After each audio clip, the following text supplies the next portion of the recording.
I want to talk about three things here. Propelling the green transition and the economic opportunities that brings in Fredericton and New Brunswick for lasting prosperity, improving the well-being of New Brunswickers so our prosperity is better shared, and good governance. And I want to start with something that's coming up, I guess, and that is the Auditor General will be releasing her spring report next Tuesday, and one of the things she's going to be talking about is the ongoing decline in our fiscal situation in New Brunswick. And in my opinion, there's no excuse for that.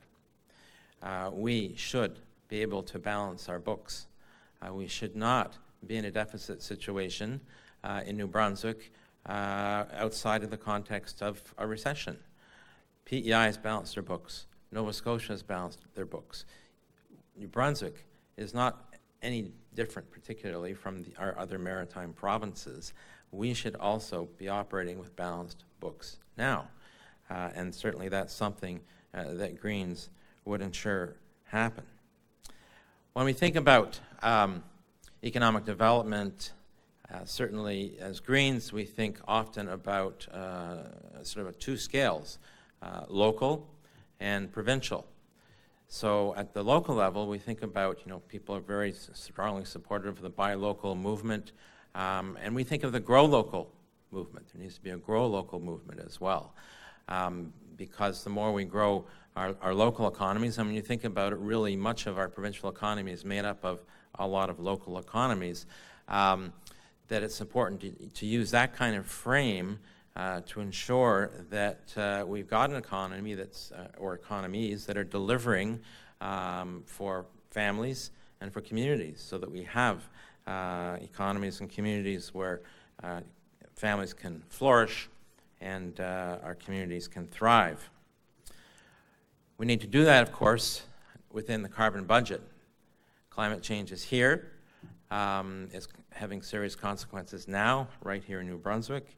And so that's a new element when we think about economic development that has to be integrated into the goals and the objectives of developing our economy. We have a carbon budget in New Brunswick. It's enshrined in legislation now under the Climate Change Act, which we're about 15 million tons of carbon pollution a year now. And what we're budgeted for is to get down to just under 11 by 2030 and to 5 million tons by 2050. So when you think about that, we're really thinking about moving towards a non-carbon future ultimately, and I would argue also one that is largely waste-free. Because when it comes to it, when you think about carbon pollution, really it is a waste that we're trying to get rid of.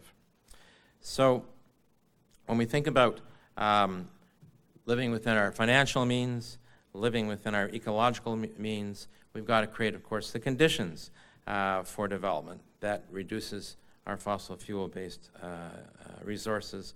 And that means development that does that actually contributes to that, and that's one of the exciting things in Fredericton. There are so many startups in that area that actually are, whose business will result in reduced carbon pollution, or businesses that are neutral in their impact. And this simple shift in focus in terms of thinking about economic development opens up a whole new horizon of opportunities for creating meaningful work for business opportunities and economic development, opportunities in energy efficiency, opportunities in renewable energy for heat, for power, for fuel, opportunities in the bioeconomy.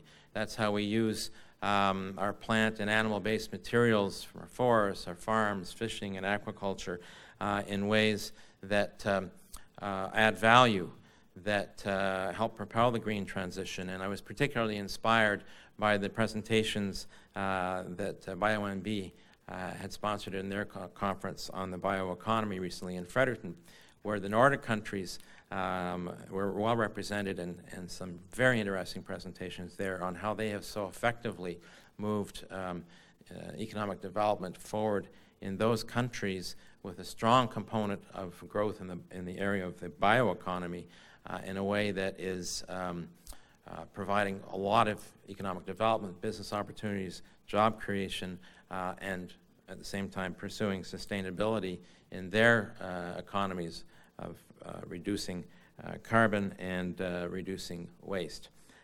And so they talk about this very directly in terms of framing it up as part of the green transition.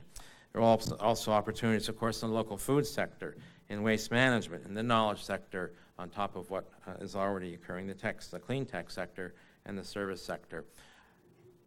We think local, grow local. We think of small business. We think of cooperative enterprises. We think of social enterprises that are so important as stepping stones for people who have a hard time attaching to the labor force.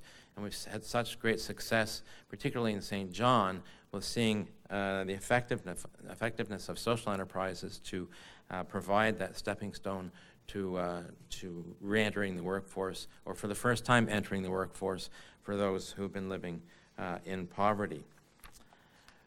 As I mentioned, we already see the appetite among our young entrepreneurs to provide products and services regarding energy efficiency, energy storage, renewable energy, local food, and bio-based substitutes for fossil fuel-based materials.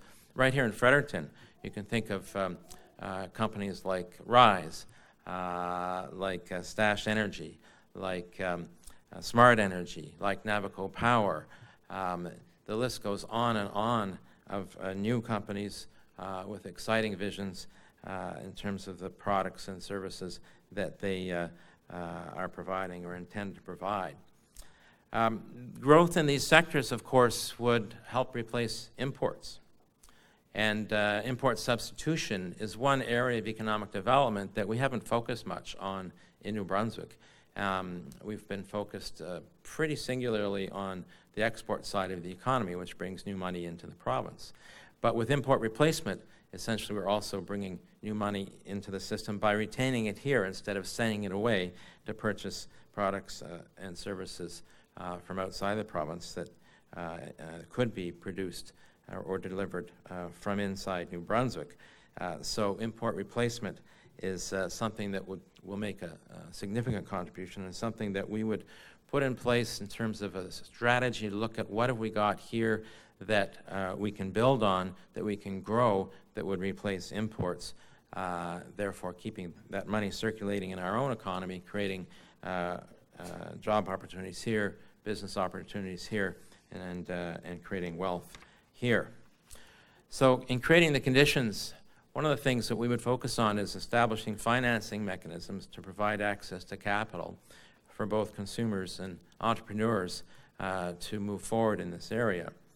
So we would significantly shift the targeted loan guarantees and payroll rebates that currently are available for larger businesses working in the sort of export area to small to medium-sized businesses, which currently have a hard time accessing that kind of support, so that they, particularly for startups and expansions, have access to that kind of support.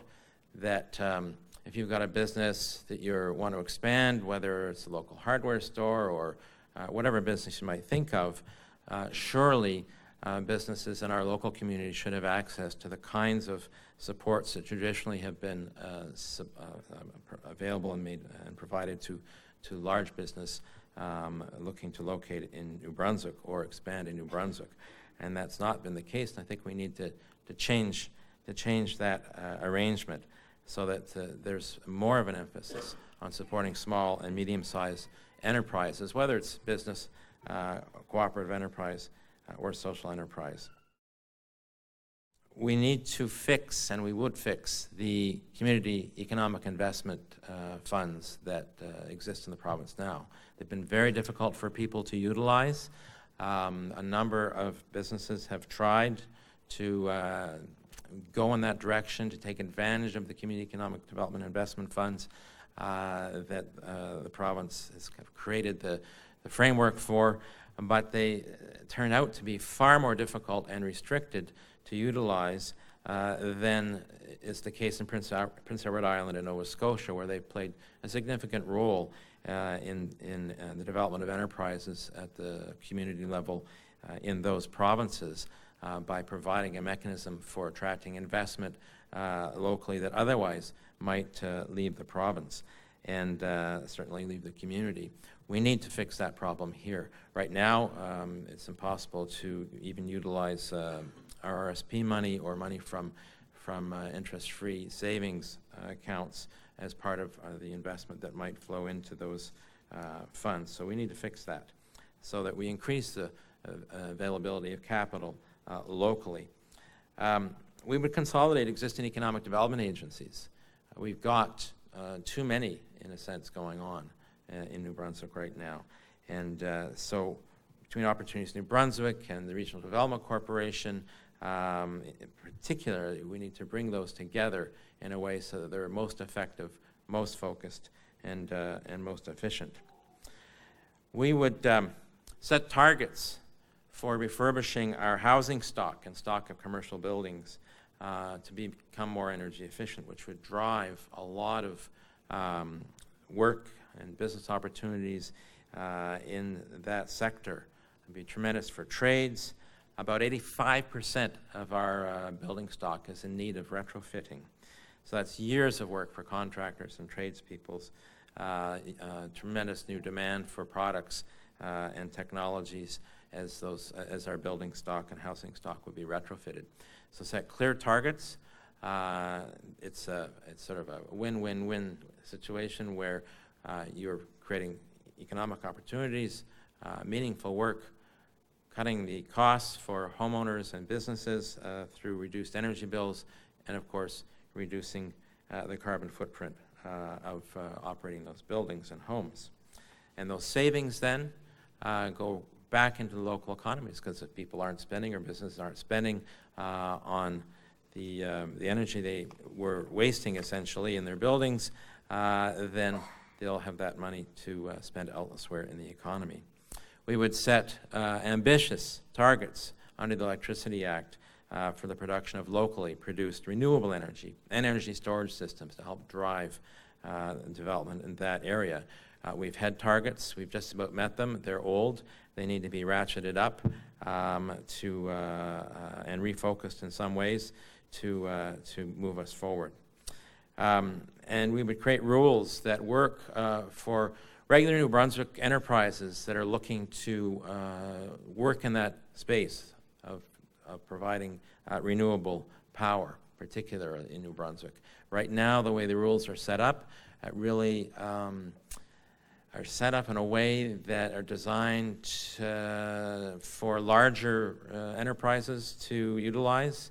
There's lots of costs and rules there that really provide barriers for smaller enterprises. So the one-size-fits-all approach doesn't fit, and we need a tailored approach for companies in New Brunswick that are working, and they seem to be popping up every day, developing renewable energy capacity in the province so that they can do this in a way that makes sense for small and medium-sized businesses in New Brunswick. So you don't have to be a large corporation to operate in this sector.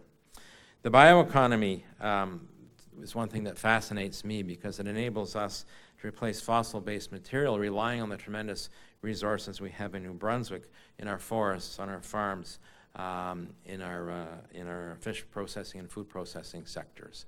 Tremendous opportunities there to produce new products that are bio-based rather than fossil-based. And I'm not just talking about substituting wood for other building materials, for example, which we should have a greater focus on in New Brunswick. We're a forest-based province. And it's amazing to see increasingly just 2x4 studs being replaced by metal studs in construction increasingly. And we need to find ways of encouraging the use of wood in building materials more in New Brunswick to reverse that drift. And I'm not just talking about bio-based fuels like biodiesel, such as green diesel from wood products, particularly from pulp and paper wastes. It's interesting, UPM, which used to operate in New Brunswick producing paper in the Miramichi, in Finland has a biofuel division that produces biodiesel, so a diesel product, from the waste streams of their pulp and paper mills. Pretty impressive. lines up nicely with what Don Roberts from CIBC World Markets repeatedly had recommended to New Brunswick when the former Alward government had hired him to say, where do we need to be looking in terms of the future of the forestry sector? And he said, the bioeconomy. That's where you need to go. UPM was still here at that point, but interestingly enough, this is something they've gone into in a big way in Finland, in their home country. So, for example, you can use wood to be broken down to exploit the chemical properties there from the cellulose and the lignin to synthesize additives, and they're used in adhesives and coatings and cosmetics. And we're seeing the Nordic countries doing this significantly. And I think there's tremendous opportunities to collaborate with Nordic countries around this sector. But for enterprises to operate in the bioeconomy and to develop in the bioeconomy, they need access to forest resources, which are locked up right now. So we need to reimagine how we use our forest resources to really grow the bioeconomy in New Brunswick in this way. And that's going to take a significant effort because it's going to require modernizing our Crown Lands and Forests Act and taking a hard look at how our forests are modernized, or are managed, and for what, and how the wood and resources are allocated. I do want to say a word about tourism. As everyone says, our tourism potential is significantly untapped. There's so much ability to expand tourism in the province in a sustainable way. But I want to say just really one thing about that is important, and I think would set the scene for doing so, and that is we need to look welcoming to tourists as a province. When tourists enter our borders, either from the U.S. or from other provinces in our country, they need to feel welcomed. We need actual welcome centers that are wonderful places to stop and visit. And we don't have that really. And so we need to invest in that. And we need public infrastructure beyond that for visitors. One of the things that's clear to me is we want our visitors to have a good experience. Our tourist-based enterprises deliver excellent experiences for tourists, but the infrastructure in some ways is lacking.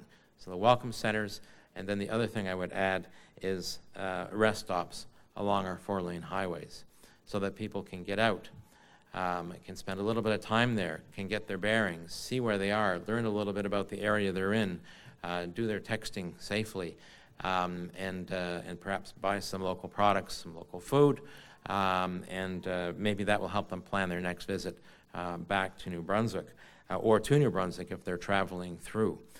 We lack those. We need them. The evidence in terms of the benefits of rest stops is tremendous, from the benefits in terms of increased tourism to the benefits of reduced risks in driving, reduced accident rates on the highways. And so that's something that I think would be important for DTI, the Department of Transportation Infrastructure, to focus on as part of a renewed tourism strategy. With respect to well-being of New Brunswickers, one of the things we need to do is tackle poverty and ill health head on. These aren't things that can be done simply by depending on growth in the economy. We've got to tackle them head on. So our poverty rates, rates of depression, alcoholism, drug addiction, even the loss of purpose among all too many youth, in a sense reflect a social recession. You can think about it that way. And that's something we're committed to addressing. We need better access to primary health care to improve the health of New Brunswickers, and we can do that. The doctor shortage can be essentially eliminated, in my opinion, if nurse practitioners were enabled to set up practices and be covered under Medicare. It would be less costly than physicians and provide excellent service to New Brunswickers, and would help alleviate the crush in our emergency departments and ill health in people who suffer just because they don't have access to a primary care health provider. Similarly, Our ERs, which are overburdened in our cities, creating safety risks. You know, we have patients health who's at risk as a result of waiting times in our hospitals, and the directors of our major hospitals will tell you that for those patients in our ERs who need to be diagnosed, it may be something serious, it may not be, the sort of threes as they call them, they've got to get in quicker. Another thing we can do to alleviate the crush in our ERs is to ensure that the services pharmacists can provide, where they use their full scope of practice to do minor diagnosis for minor ailments that can be very painful, is covered by Medicare.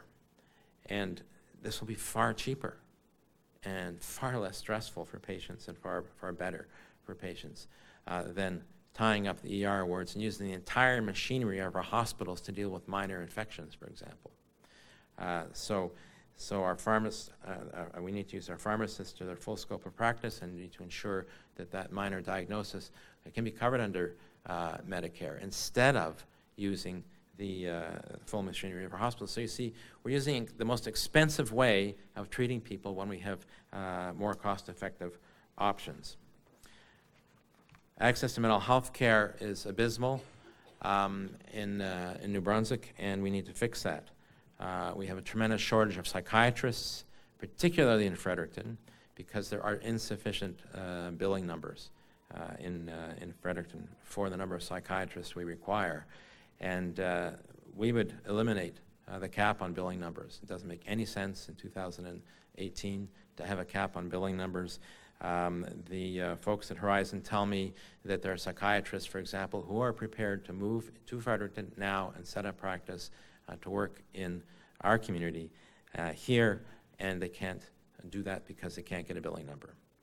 And we have tremendous waiting times for accessing mental health care. We have an explosion in depression and anxiety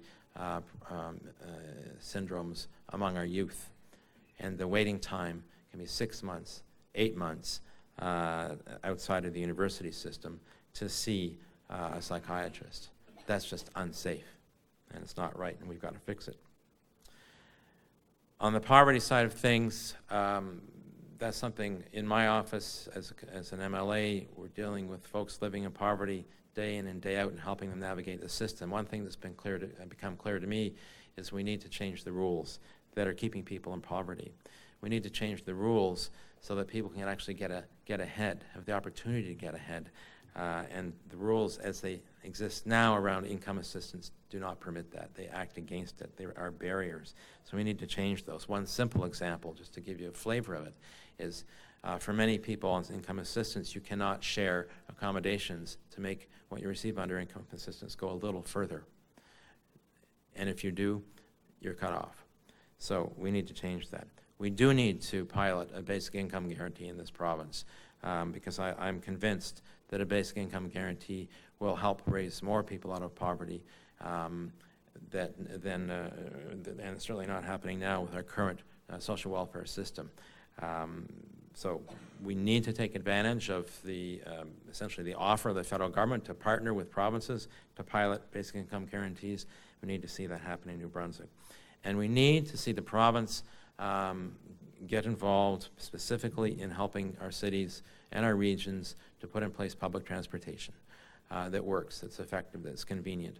We're one of the few provinces where the provincial government really doesn't see itself as having a mandate in public transportation, and we need to give the Minister of Transportation Infrastructure that mandate to work with our cities, to work with our regional service commissions, to ensure that we have reasonable public transportation so that people have access to transit to get to work and to get to medical appointments and so on.